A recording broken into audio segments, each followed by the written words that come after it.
नमस्कार दोस्तों। आज हम जो पढ़ने वाले हैं वो टॉपिक है ट्रांसलेशन। देखो, अब से पहले हम जीनोम ऑर्गेनाइजेशन पढ़ चुके हैं। उससे पहले हमने सेल साइकिल पढ़ा था। रेप्लिकेशन कंप्लीट कर चुके। रेप्लिकेशन के बाद में ट्रांसक्रिप्शन कंप्लीट हो गया था। तो उसके बाद अब देखो, इनके बीच में बहुत सारे टॉपिक ऐसे हैं जो मैंने कवर नहीं कराए, जैसे transcription in eukaryotes, DNA repair, DNA damage. ठीक है, ऐसे सेल साइकिल में कुछ टॉपिक रह गए थे। तो अभी मैं जो कवर कर रहा हूँ वो 11th-12th एनसीईआरटी बेस्ड है। मतलब हम बात करें तो एम्स बेस्ड या एआईपीएमटी मोर देन एनसीईआरटी में मटेरियल प्रोवाइड करा रहा हूँ। लेकिन फिर भी मतलब मैं ये कोशिश कर रहा हूँ कि पहले थोड़ा आपकी एक बेसिक नींव बन जाए, होता क्या है। उसके बाद फिर जैसे जैसे मुझे टाइम मिलेगा, जो बीच के कुछ टॉपिक रह गए वो मैं कंप्लीट करा दूँगा। ठीक है। दूसरी बात, जैसे मैं कोई भी टॉपिक पढ़ाता हूँ वो कम से कम 2 या 3 घंटे का लेक्चर होता है। जैसे आज का लेक्चर ही है, ट्रांसलेशन है।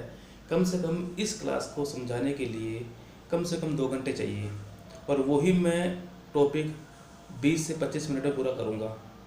ठीक है। तो इसका मतलब है कि मेरी स्पीड भी थोड़ी तेज़ होगी।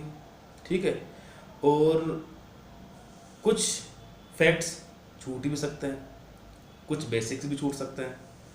लेकिन मैं जो टफ पार्ट जो होता है, समझने का पार्ट, मैकेनिज्म जो होती है, वो मैं बिल्कुल नहीं छोड़ता। वो तो मैं पूरा करवाता ही हूँ। ठीक है, ताकि आप एक बार समझ जाए होता क्या है। ठीक है दोस्तों, तो आज हम स्टार्ट कर रहे हैं ट्रांसलेशन। ट्रांसलेशन मतलब इसको हम कह देंगे अनुवादन। अनुवाद करना, ट्रांसलेट करना। किसका ट्रांसलेशन करना है? देखो यहाँ पर मेन पॉइंट यही है, ट्रांसलेशन करना है। किसका ट्रांसलेशन करना? ट्रांसलेट किसका करना है?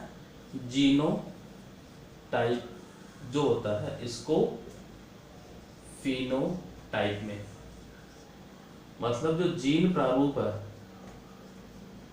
इस जीन प्रारूप को किसमें? लक्षण प्रारूप में चेंज करना है। ये मान लो कोई सॉफ्टवेयर है, हमें दिखता नहीं है, और उस सॉफ्टवेयर से जो इमेज बनती है, जो वीडियो बनता है, जो भी मैकेनिज्म होती है जिसको हम देख सकते हैं, वो हो गया क्या? फिनोटाइप। जीन को हम देख नहीं रहे, जीन हमें दिखते नहीं है, लेकिन जीन के रिजल्ट जो होते हैं वो हमें दिखते हैं फिनोटाइप की फॉर्म में। तो यहाँ पे क्या हो रहा है? जीनोटाइप। अब जीनोटाइप मतलब जैसे हम ये बात करेंगे, यहाँ पे क्या था? जीन था, और जीन में बात कर रहे हैं हम किसकी? एमआरएनए की। एमआरएनए जो होता है, ये एमआरएनए, इससे कोड होता है। इस ये जीनोटाइपिक जो लैंग्वेज है, जीनोटाइप की जो लैंग्वेज है एमआरएनए के अंदर होती है। जो इंफॉर्मेशन होती है, जो सूचना होती है जीनोटाइप की, वो जीन या हम बोल सकते हैं एमआरएनए में होगी। और ये एमआरएनए है, ये आगे जाके किस में चेंज करवाता है? कोड करवाता है इन अमीनो एसिड। अमीनो एसिड मतलब जो एमआरएनए सीक्वेंस होगी, जो स्ट्रक्चर इस एमआरएनए की होगी, उसी तरह के अमीनो एसिड जुड़ेंगे। मतलब उसी तरह से क्या बनेगा? प्रोटीन। हमें पता है प्रोटीन किससे मिलकर बना होता है? अमीनो एसिड से।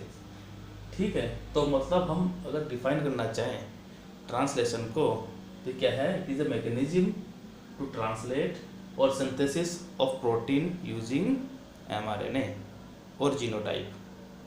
क्या हो गया इसका डेफिनेशन? सिंथेसिस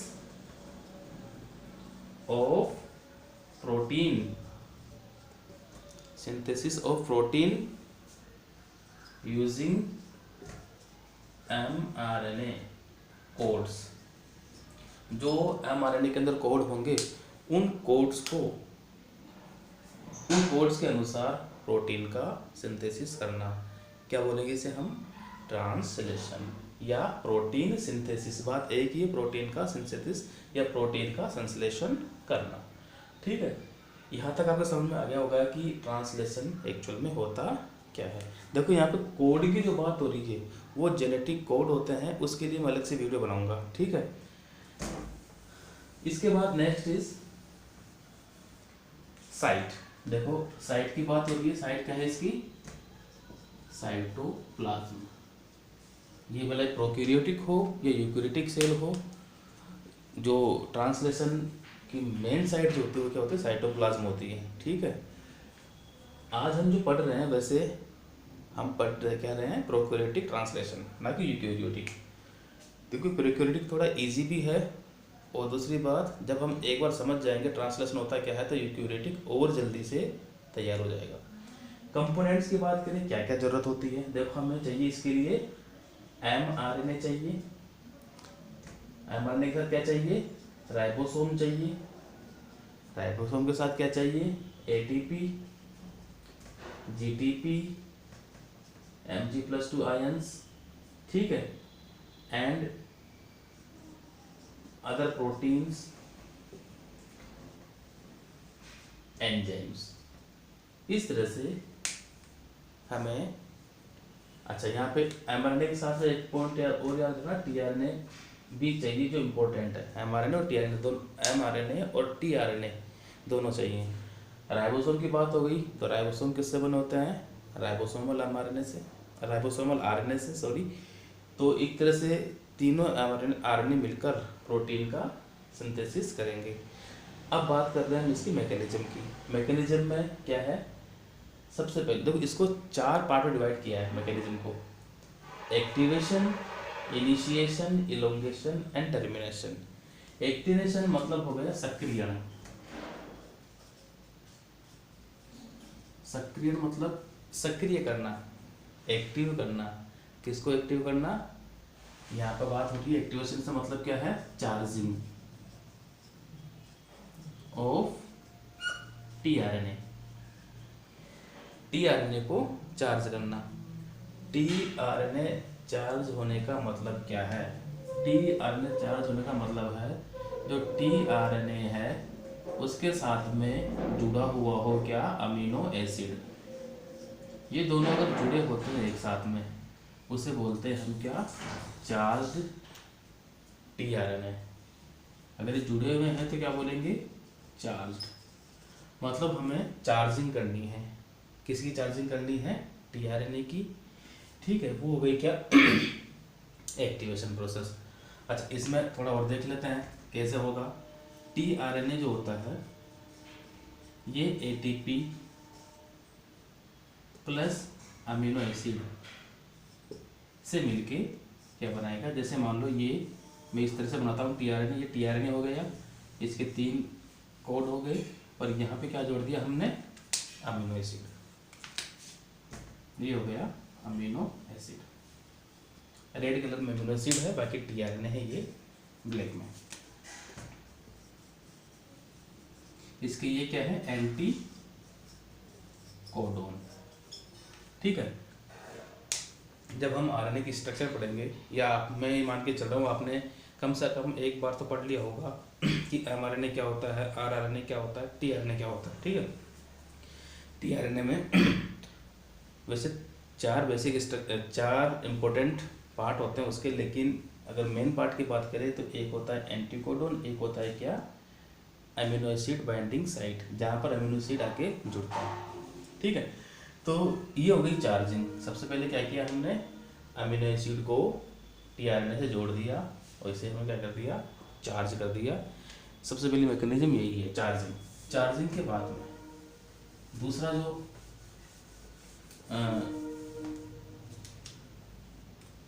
स्टेप है वो है इनिशिएशन। इनिशिएशन मीन्स आरंभ करना, आरंभन बोल सकते हैं। आरंभ कर दिया, क्या शुरू कर दिया, ट्रांसलेशन को। यहाँ पे सिर्फ चार्ज हुआ है, ट्रांसलेशन शुरू में हुआ है। शुरू कहाँ से होगा, इनके द्वारा। ये क्या है, आईएफ को बोलते हैं इनिशिएशन फैक्टर। क्या बोलते हैं, इनिशिएशन फैक्टर। जो प्रोकैरियोटिक सेल्स में 3 प्रकार के होते हैं, initiation factor 1, initiation factor 2 and initiation factor 3। इन तीनों के अलग अलग काम भी होते हैं। देखो क्या होता है, सबसे पहले हम बात कर रहे हैं, जैसे ये क्या है, एक तरह से mRNA है। mRNA के अंदर यहाँ पे एक साइट होती है, उसे बोलते हैं AUG, साइड ऑर्गेनो सीक्वेंस। शुरू में साइट होती है उसे बोलते हैं शाइन डलगानो सीक्वेंस। इसका हिंदी में नाम भी यही होगा, शाइन डलगानो सीक्वेंस। इसमें AUG कोड होता है, ये साइट है, ठीक है। इनिशिएशन करना है मतलब क्या होगा, देखो ये क्या है यहाँ पर, ये है राइबोसोम। क्या है ये, राइबोसोम। राइबोसोम में 2 यूनिट होती है, एक तो 50S, एक 30S, 50S, 30S। किसकी बात कर रहे हैं हम, प्रोकैरियोट की। 2 यूनिट हो गई। यहाँ पे क्या होता है, इनिशिएशन फैक्टर 3, ये ध्यान रखना। इनिशिएशन फैक्टर 3 आएगा और इन दोनों सब यूनिट को, लार्ज सब यूनिट को स्मॉल सब यूनिट से अलग कर देगा। ये रहा इनिशिएशन फैक्टर 3, ये जुड़ गया और दोनों को अलग कर देगा, ठीक है। फिर दूसरा पॉइंट है, ये 30S है, ठीक है। ये 30S से, अच्छा इसको अलग करके ये कहाँ ले आएगा, ये ले आएगा mRNA के पास में।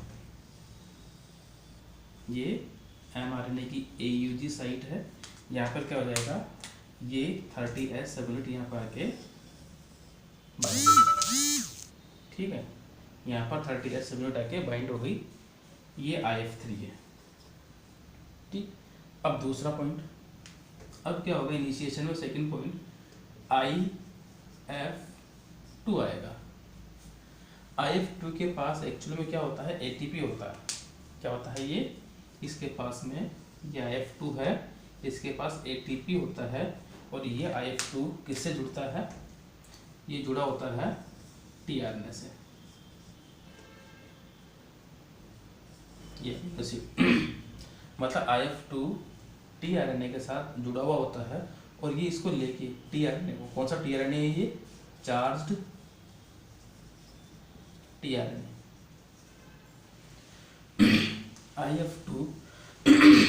IF2 चार्ज tRNA को लेकर आता है कहाँ पर, यहाँ पर देखो, ये है फर्स्ट कोडोन AUG, इसे बोलते हैं इनिशिएशन कोडोन।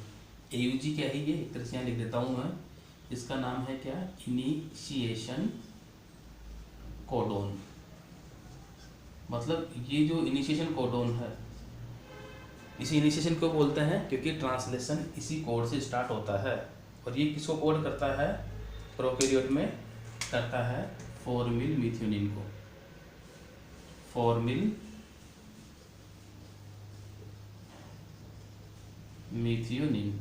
मिथ्योनिन जिसके अंदर ऐसा अमीनो एसिड जिसके अंदर सल्फर होता है, ये हर इनिशिएशन करने वाला अमीनो एसिड है। मतलब यहाँ पर हम बात करें, ये क्या है, ये है मिथ्योनिन। मैट बोल देंगे मिथ्योनिन को, मैट, इस पे लगा दो F, तो क्या हो गया, F मैट, मतलब फॉर्मिल मिथ्योनिन। अगर ये AUG है तो एंटीकोडोन, देखो यहाँ अभी बताया था मैंने tRNA में ये क्या है, एंटीकोडोन है। तो इस पे क्या होगा, A की जगह U, U की जगह A और G की जगह C, ये ध्यान रखना। इस tRNA में यहाँ पे क्या होगा, UAC, ठीक है। IF2 क्या कर रहा है, इसको लेके आ रहा है कहाँ पर, AUG के पास में, AUG, ये लो। यहाँ पर IF2 क्या कर रहा है, इस tRNA को ले आएगा यहाँ पर, इसको ऐसे बना सकते हैं अपन, UAC, और ये क्या है, F मैट, फॉर्मिल मिथ्योनिन, ठीक है। आके जुड़ गया इनिशिएशन कोडोन से। अब उसके बाद कौन सा बचा, इनिशिएशन फैक्टर फर्स्ट, ये लो। अब क्या होगा, इनिशिएशन फैक्टर फर्स्ट आएगा और ये क्या करेगा, रीजॉइंड लार्ज सब यूनिट। मतलब जैसे यहाँ पे क्या था, ये स्मॉल सब यूनिट है यहाँ पे, यहाँ से यहाँ तक। अब क्या होगा, यहाँ से यहाँ तक ये लार्ज सबयूनिट आके जुड़ जाएगी। ठीक है, ये कौन कर रहा है? इनिशिएशन फैक्टर फर्स्ट, ये वाला। इसे बोल देंगे हम क्या? Initiation complex. समझ में आ गया होगा? देखो सबसे पहले क्या होगा, IF3 आएगा, इनको तोड़ के, और 30 जो 30 सब यूनिट है उसको ले आएगा यहाँ पर। उसके बाद IF2 आएगा, tRNA को साथ लेके, जो चार्ज है मतलब इस पर अमीनो एसिड होगा, इसको लेके आएगा कहाँ पर? यहाँ लाके जोड़ देगा। इसके बाद लार्ज सब यूनिट आके जुड़ जाएगी। यहाँ पर एक पॉइंट याद रखना देखो अभी आगे इसका थोड़ा स्ट्रक्चर देख लेते हैं, इनिशिएशन कॉम्प्लेक्स का थोड़ा सा स्ट्रक्चर देख लेते हैं अब कि होता क्या है। देखो अभी हमने क्या बनाया था? mRNA। यहाँ पर mRNA पे हमने राइबोसोम आके जोड़ दिया था। ये लो, ये राइबोसोम है, लार्ज एंड स्मॉल सब यूनिट। AUG कहाँ था? यहाँ पे AUG था। ठीक है, इस राइबोसोम में 3 साइट होती है। कौन कौन सी? एक तो ये वाली 1 2 3, इसे बोलेंगे ई साइट मीन्स एग्जिट। एग्जिट मतलब बाहर। इधर से क्या होगा? अमीनो एसिड, यहाँ बोलेंगे एक्चुअल में यहाँ से अनचार्ज्ड अमीनो एसिड एग्जिट होगा। ये क्या है? एग्जिट साइट है। इसे बोलेंगे पी साइट, इसे बोलेंगे ए साइट। पी साइड मतलब इसे बोलेंगे peptidyl, peptidyl site, peptidyl site. और ये क्या है? Amino acyl site. मतलब इस पे क्या होगा? अमीनो साइड पे न्यू, यह बोलेंगे हम चार्ज्ड tRNA यहाँ पर आके ऐड होगा। इस पे क्या होगा? पेप्टाइड साइट होगी, मतलब पेप्टाइड बॉन्ड, पेप्टाइड चेन होगी। इसमें क्या होगी? पेप्टाइड चेन होगी। और इधर एग्जिट में क्या होगा? क्या एग्जिट होगा? Exit of uncharged tRNA। Uncharged tRNA मतलब ऐसा tRNA जिसके पास अमीनो एसिड नहीं है। ठीक है, अब ये कैसे होगा? ये हम आगे मैकेनिज्म है नेक्स्ट इलोंगेशन, उसमें देखते हैं। अच्छा, मुझे थोड़ा अभी याद आया कि अभी हमने पढ़ा था एक्टिवेशन। ठीक है, एक्टिवेशन में एक जो एंजाइम काम आता है, जो ये एंजाइम यहाँ लिख सकते हैं अपन, अमीनो एसाइल tRNA सिंथेटेज। ये एंजाइम क्या करता है? tRNA को चार्ज करता है। सिंथेटेज, तेज होता है, सिंथेज नहीं होता, ये ध्यान रखना है। वैसे भी तेज जहाँ लगा होगा, सिंथेटेज होगा ना जहाँ पे, मतलब ये ATP यूज करता है। ठीक है, जो ATP यूज करता है उसे बोलेंगे सिंथेटेज, और जो ATP यूज नहीं करता उसे हम क्या बोलेंगे? सिंथेज। यहाँ पे सिंथेटेज एंजाइम है, ये काम आएगा। ठीक है, एक्टिवेशन हो गया, इनिशिएशन हो गया। अब है इलोंगेशन। देखो इलोंगेशन में 3 फैक्टर है, EF-TU, EF-TS और EF-G। EF मतलब क्या है? इलोंगेशन, F मतलब फैक्टर, इलोंगेशन फैक्टर। TU मतलब थर्मल अनस्टेबल। अब प्रोटीन है तो इनको ये टेम्परेचर से अनस्टेबल है, इसलिए क्या बोलेंगे?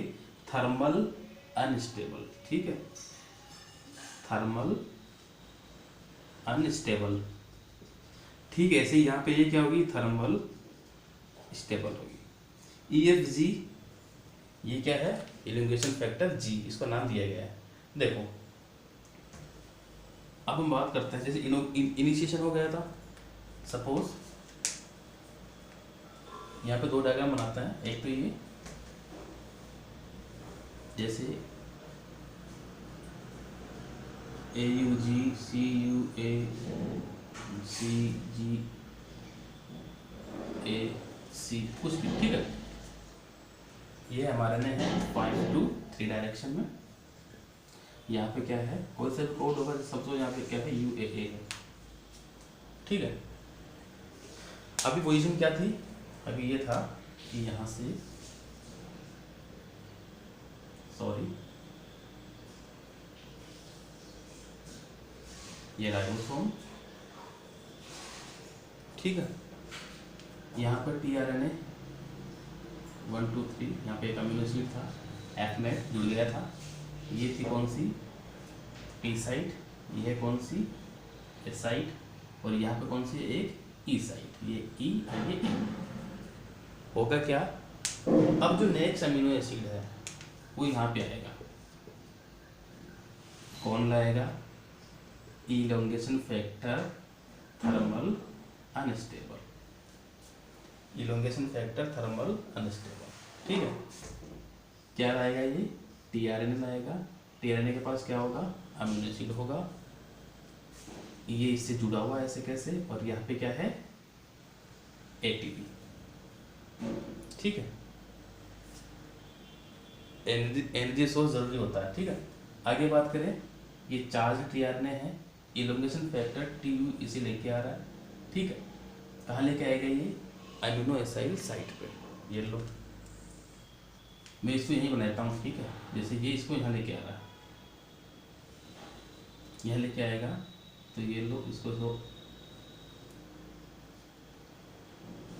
ये, ठीक है, कौन साइड पे आएगा ये, ए साइड पे, EFTU लेके आ रहा है। अब होता क्या है, देखो ये दोनों पॉइंट आपको याद रखना है, यहाँ पे ये है कौन सा, एफ मेट, ये कौन सा है, कोई सा भी एक्स अमीनो एसिड है कोई भी। ठीक है, मान लो ये CUA मतलब एलेनिन है, मान लो ये मीथेनिन था, ये एलेनिन है। ठीक है, अमीनो एसिड का स्ट्रक्चर आपने देखा ही होगा, HCH, इसे हम R कर देते हैं, कोई सा भी अमीनो एसिड हो सकता है, H2NCOOH, ये अमीनो एसिड का बेसिक स्ट्रक्चर है, मतलब ये वाला यहाँ पर है। ठीक है, अब यहाँ पर हमें थोड़ा सा ये ध्यान रखना है कि अमीनो एसिड जो होता है वो जुड़ता किससे है, इसको ऐसे बना सकते हैं अपन,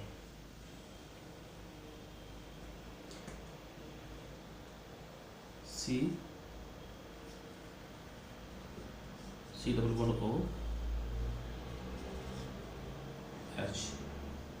ठीक है, R, ये ठीक है, ये OH हो गया।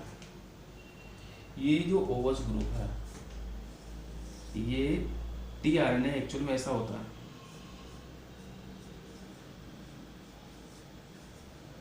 यहाँ CCA ये होता है, तो ये एडेनिन का OH जो होता है, इससे इन दोनों के बीच बॉन्डिंग होती है, ये OH और एडेनिन का CAA होता है लास्ट में, ये 3 प्राइम एंड है, ये 5 प्राइम एंड है।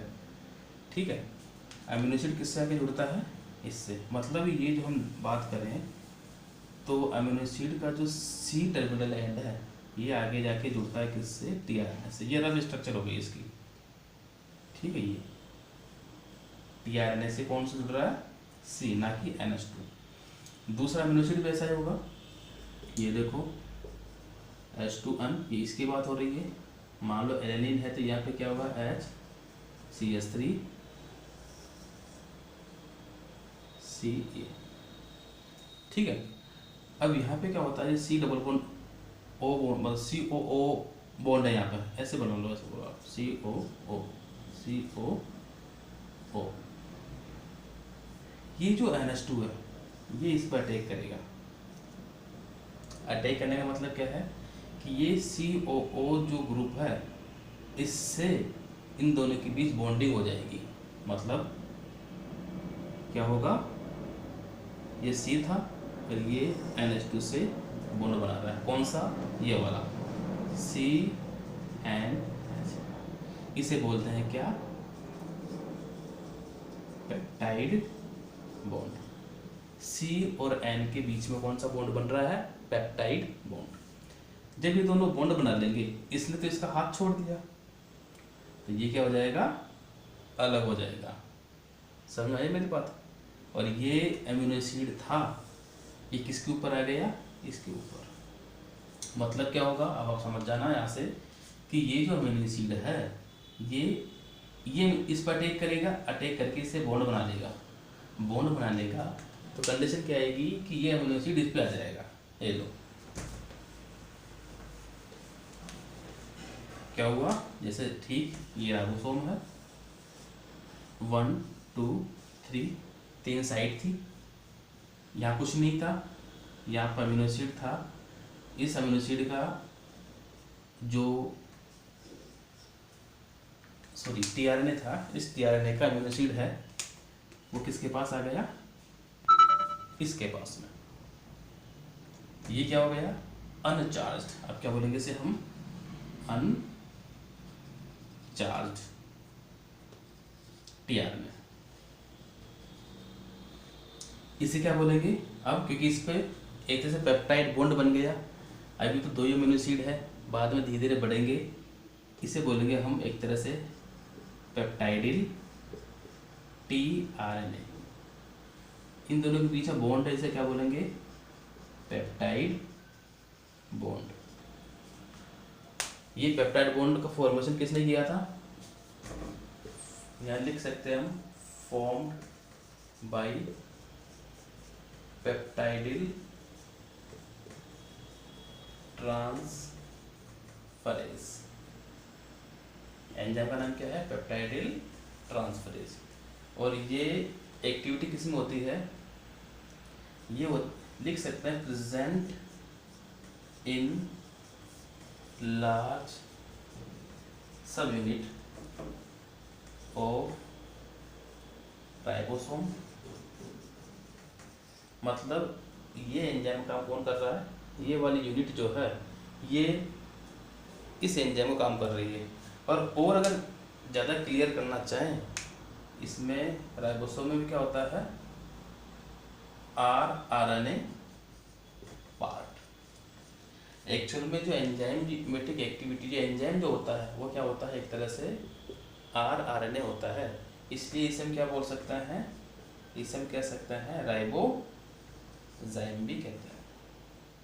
Ribozyme means RNA. कौन सा आरएनए, ये वैसे भी आरएनए, वैसे यहाँ पर आरएनए की बात हो रही है। तो RNA which acts as enzyme known as ribozyme. ऐसे आरएनए जो एंजाइम की तरह काम करते हैं उसे हम बोलेंगे राइबोजाइम। ये डायग्राम समझ में आ गया आप लोगों के? अब देखो यहाँ थोड़ा सा ध्यान देना, जैसे ये हमने एमआरएनए बनाया था, 3 कोड, एक कोड यहाँ पे था, एक कोड यहाँ पे था, ठीक है। अभी क्या होगा, राइबोसोम मूव करेगा। राइबोसोम क्या करेगा, मूव करेगा, ठीक है। राइबोसोम मूव करेगा मीन्स राइबोसोम क्या होगा, ट्रांसलोकेट होगा, located bye elongation factor G. Translocation, देखो यहाँ पे तो EFT काम आ गया था ऐड करने के, EFG ये तो क्या कर रहा है, टीआरएनए को लेके आ रहा था, ये क्या कर रहा है, ट्रांसलोकेशन करा रहा है। इसका काम क्या है, इसका काम मैं बताऊंगा, पहले ये देख लेते हैं ट्रांसलोकेशन का मतलब क्या है। ट्रांसलोकेशन मीन्स जैसे ये 5 प्राइम एंड है, ये 3 प्राइम एंड है, तो राइबोसोम इधर से इधर मूव करेगा, ना कि आरएनए। ये ध्यान रखना, कभी भी आरएनए इधर नहीं आता, राइबोसोम यहाँ से यहाँ जाएगा, यहाँ से यहाँ जाएगा। मतलब अब देखो इस डायग्राम को ढंग से देख लो एक बार, पहले मैं इसे मिटा लूँ।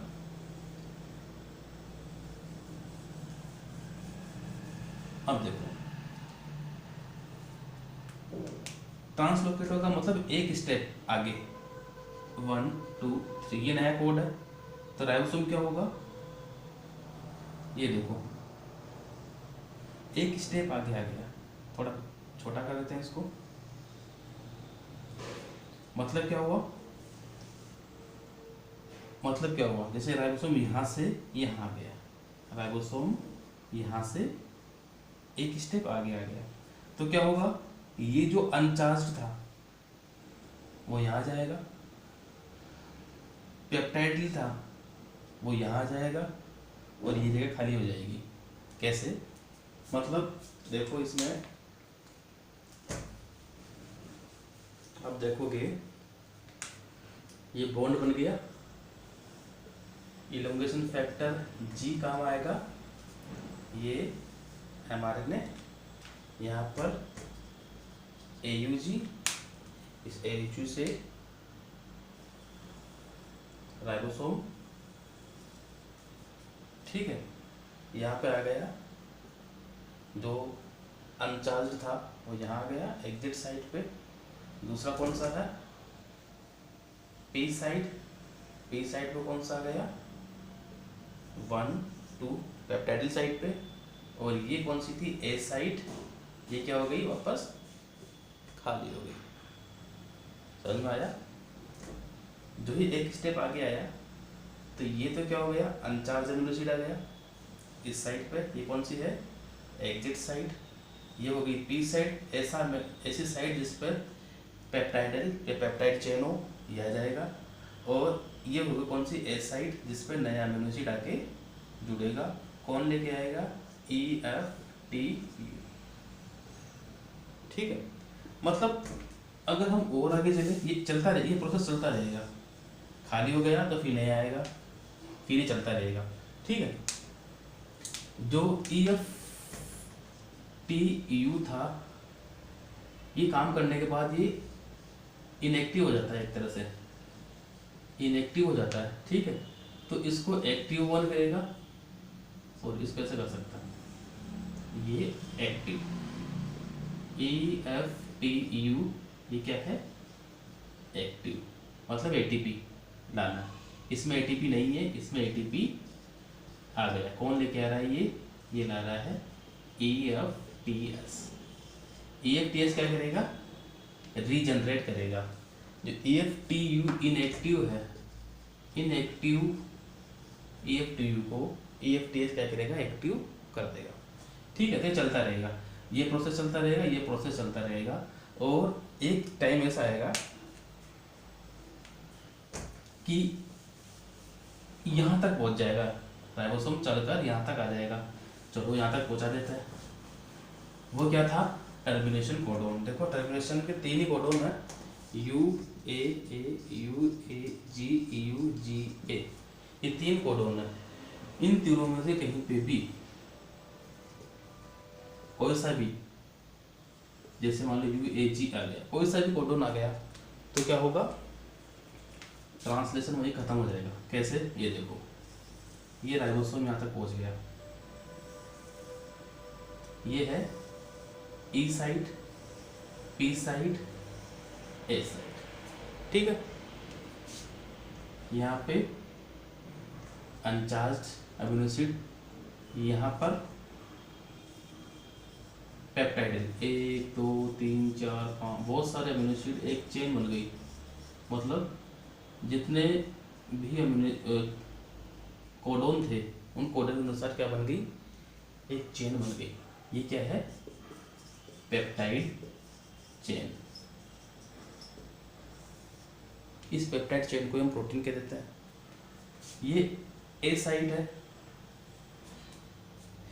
इनके लिए कोई tRNA नहीं है, या बोल सकते हैं हम नो एंटीकोडोन। इनके लिए कोई एंटीकोडोन नहीं है, पहचानने वाला कोई है ही नहीं। अरे जब कोई है ही नहीं इसको पहचानने वाला, तो क्या होगा, ये तो रह गया खाली। कोई तो चाहिए पहचानने वाला, वो आएगा यहाँ पे कौन सा, रिलीजिंग फैक्टर। क्या आएगा, R। रिलीजिंग फैक्टर फर्स्ट आएगा, UAA, UAG के लिए रिलीजिंग फैक्टर फर्स्ट होता है, ये पहचानता है। पहचानने के बाद में क्या होगा, ये जुड़ जाएगा, ये एंजाइम है एक तरह से, ठीक है। ये जुड़ जाएगा तो साथ में दूसरा एक और आएगा, रिलीजिंग फैक्टर 3, RF3। यहाँ पे एक और RF3 भी है। ये UAA, UAG को पहचानता है, ये UAA, UGA ए को पहचानता है। और ये क्या करता है, RF3 हाइड्रोलिसिस। क्या करेगा ये, ये हम बोल सकते हैं हाइड्रोलिसिस बोल दो, हाइड्रोलाइसिस। मतलब क्या करेगा, ये RF3 क्या करता है, HOH है, ठीक है। ये HOH अटैक करता है किस पे, इस बॉन्ड पे, वाटर का यूज करके इस बॉन्ड पे अटैक करेगा। अटैक करते ही क्या हो जाएगा, ये इससे ब्रेक होके इससे जुड़ जाएगा। HOH से वैसे ही फ्री होता है, तो क्या होगा, जो ही ये जुड़ेगा इससे, तो ये चेन है, ये चेन इस तरह से अलग हो जाएगी। और ये राइबोसोम की लार्ज सब यूनिट अलग हो गई, स्मॉल सब यूनिट अलग हो गई, रिलीजिंग फैक्टर 1 अलग हो गया, रिलीजिंग फैक्टर 3 भी अलग हो गया। मतलब ये काम क्या कर रहा है, ये कर रहा है रिलीज कर रहा है, रिलीज ऑफ पेप्टाइड चेन, ठीक है। तो इसे बोलेंगे हम टर्मिनेशन। ये चेन रिलीज हो गई, इसके बाद इसका होता है पोस्ट ट्रांसलेशन मॉडिफिकेशन। इनमें कुछ क्या होता है, कुछ सुधार होता है।